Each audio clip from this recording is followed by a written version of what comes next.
What's going on, guys? This is Robin. As a preface, this might be a spoiler, I'm not entirely sure. I have not seen Morbius yet, and in fact we actually hired a guy on to handle half the press junkets so that I'm not just overwhelmed, and he saw Morbius, so I have no idea what's in the film. However, one of you all sent me an email where you were basically talking about an interview that was done with the director of Morbius, with Espinosa, kind of talking about the grand scheme of things, right? So this is where it might be a little bit spoilery, but we did a video previously where we talked about Tobey Maguire and Tom Holland and Andrew Garfield, that this was basically a thing where I kind of argued that they were essentially spider totems, or at least some variation of the spider totems that exist in the Marvel Cinematic Universe, and really the Marvel Cinematic Multiverse now. And the director had come out and seemingly confirmed that. So here's what he had to say. In talking about the multiverse, he said, you have a world where you have the same characters, and it's all of the characters, but they are slightly different. So in almost all universes, you have Spider-Man, or a Fantastic Four team, or a Tony Stark, or a Morbius, but they will be different in tone. That's not quite the way the Marvel Cinematic Universe approaches the idea, but they're remaining to the same core truth. Then you have the second kind of legend, that which is about the totem, which is that in all universes, there is a spider totem, which means that in all universes, there has to be a Spider-Man or a Spider-Woman.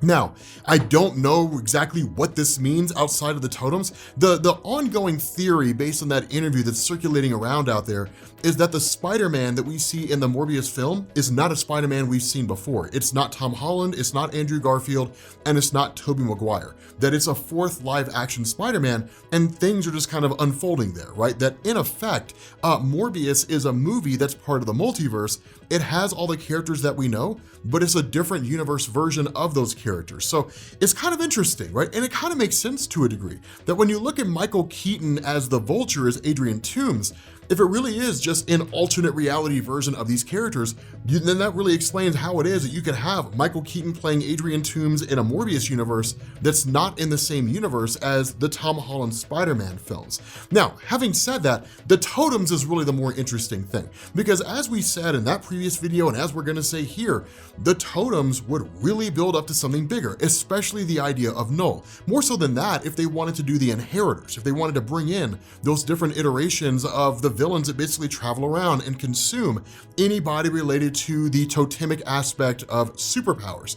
More so than that, because of the fact that the totems are basically based on animals, now you also get to invoke Black Panther. So for those of you guys who never saw that previous video, what it means when we talk about totems is we're essentially saying superheroes whose powers are based off animals. So like Black Panther, right? He inherited the powers of the Panther God or Panther Goddess Bast, and then in turn operates as the Panther God's avatar on Earth, but he's modeled after the Black Panther.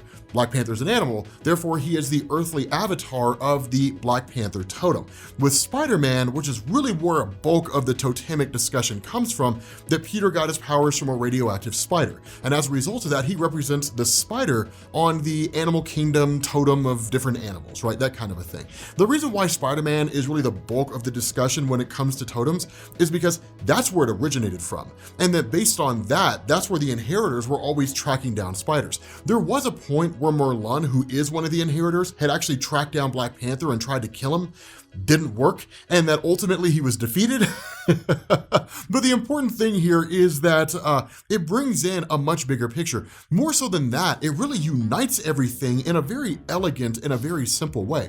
One of the big questions that's really been asked here recently is that if we're talking about like Spider-Man Into the Spider-Verse, and we're talking about Spider-Man Beyond Spider-Verse, then you look at Spider-Man No Way Home, and you've got Tom, Tobey, and Andrew, who are all teaming up. Like, this can't just be a coincidence. It can't just be a thing where like Sony and Marvel sat down and said, you know what would be cool? Having a whole bunch of different movies where different versions of Spider-Man team up that leads to nothing, right? Like nobody would be a fan of that, right? It would make sense they're building up to something bigger. This is kind of the Spider-Man equivalent of like an Infinity Stone appearing in this movie, then like an Infinity Stone appearing in that movie. Captain America's shield having a kind of cameo in an Iron Man movie, right? Just small little tidbits here and there that are all going to combine into a greater whole. We already know based off Spider-Man Beyond Spider-Verse, we're gonna get Miguel O'Hara and presumably Spider-Punk and maybe a couple other versions of Spider-Man. By the way, there's some amazing versions of Spider-Man in Marvel Comics. But then when you combine in like Tom, Tobey, and Andrew teaming up, then you look at the events of Spider-Man Into the Spider-Verse, it makes perfect sense that what they're building is a spider multiverse, that there is a big event that is somehow going to unfold in some form or another, and it's going to lead to all of these different iterations of Spider-Man teaming up. The big question you have to ask here is, who's gonna be the guy? When it comes to like the different Spider-Men, who's gonna be the guy? Because the one thing I would say is whether or not you're a fan of Tobey or Tom or Andrew, really depends on what era of Spider-Man you grew up in. If you went into the Spider-Man movies with like nostalgia, so you grew up with the Raimi films, Tobey Maguire is your guy, right? If you are a guy who recently joined the MCU with like Iron Man, you never really watched any comic book movies before that, then Tom Holland is probably your guy. And no one was a fan of Andrew Garfield until we got to his appearance in this movie, and then suddenly everybody who hated his movies loves him now. Search me for why. But the important thing here is that it depends on what era you're coming from in terms of which Spider-Man you like the most. So it's not one of those things where like on the surface, it's obvious Tobey Maguire is like the Spider-Man guy. He's like the head honcho. There's no guarantee it would work out that way. The bigger thing though is that with the director coming out and saying in every single one of these universes that exists in the Marvel Cinematic Universe multiverse, there has to be a version of Spider-Man. Now we come across a virtually endless type of Spider-Man that can exist. A really good example of this is Spiders-Man.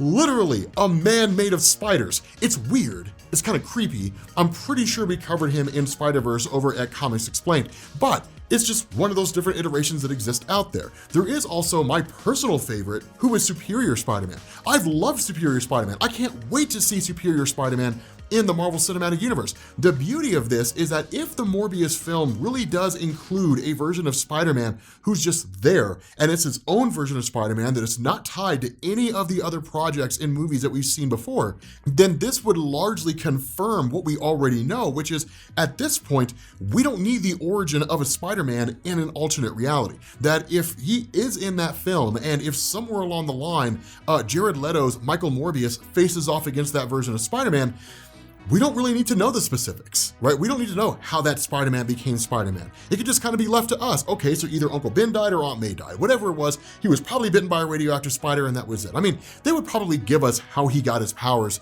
if for no other reason than basic curiosity, but like, we don't necessarily need a great big huge hour-long segment to explain that. Spider-Man is Spider-Man. You'd have to leave planet Earth to find someone who doesn't know who he is. So it's pretty straightforward, but this also gives us a litany of possibilities, right? A really good example of this is Enigma Force Spider-Man. That's a guy that we could get now, right? For those of you guys who don't know who Enigma Force Spider-Man is, this is basically a version of Spider-Man who got what was basically the Enigma Force. And they call it that because nobody knows what the hell it is. It's just a really powerful source of energy that bonds itself to a person. And when Spider-Man got that, it was actually during the Loki storyline. God, what was the name of that story? Oh my God, it's the one where Loki brought all the villains together to try to defeat the heroes. Acts of Vengeance, right? It's from the Acts of Vengeance storyline, right, where he basically became Captain Universe. And like, that was it, right? It didn't last too long and the Enigma Force left him, but there was an alternate reality version of Peter where he never lost the Enigma Force. And he was ridiculously OP until he was killed by the Inheritors, right? By like Solace of the Inheritors. Dude absorbed the entirety of his life energy and then killed him. It was crazy. It was just this really, really ridiculous moment. But it means you could see all kinds of different things. Now, the Enigma Force, as we're aware, does not exist in the Marvel Cinematic Universe in the traditional sense, but it actually does. The Enigma Force is what I would say Janet Van Dyne had in Ant-Man, right? The Enigma Force is the source of energy that permeates the microverse. The microverse is the quantum realm in the Marvel Cinematic Universe. That's literally what it is, just a microscopic universe. And like, that's it, right? The Enigma Force permeates all of that and it can bond itself to a person and they can just go forward from there. So again, you could see all different kinds of possibilities with these versions of Spider-Man in the Marvel Cinematic Universe. I love that this is basically confirmed, right?